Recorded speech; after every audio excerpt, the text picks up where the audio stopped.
Salut! Haideți să vă arăt cum arată filtrele de gaz la un Logan 1.6 cu instalație de gaz Tomasetto după 40.000 de kilometri în Germania. Băiatul circulă numai în Germania cu ea și s-a gândit să-i facă schimbul. Cam așa arată filtrul mic. Asta e mizeria pe care am scuturat-o din el. Mai curge puțin, dar nu mi se pare foarte exagerat. Și cam așa arată filtrul.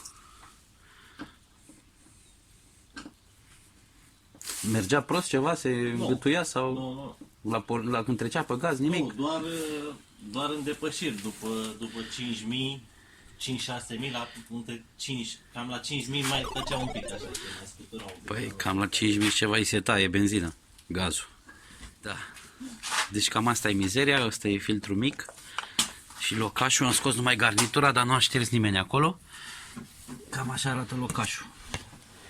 Asta să potrivesc mai bine. Cam aici, așa arată. Se vede un pic de mizerie aici. Dar nu e ceva exagerat. Să pornesc blițul. Da, cam așa. Se pare chiar foarte curat. O 40.000. Și a alimentat de la? Ce benzinărie ai alimentat? În general de la Total. Așa? Dar n-am ținut neapărat cont, adică am băgat și de la de-astea non-name.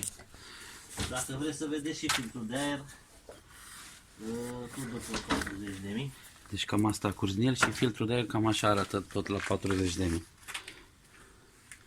Are puțin, e un pic murdar, se vede, dar nici ăsta nu e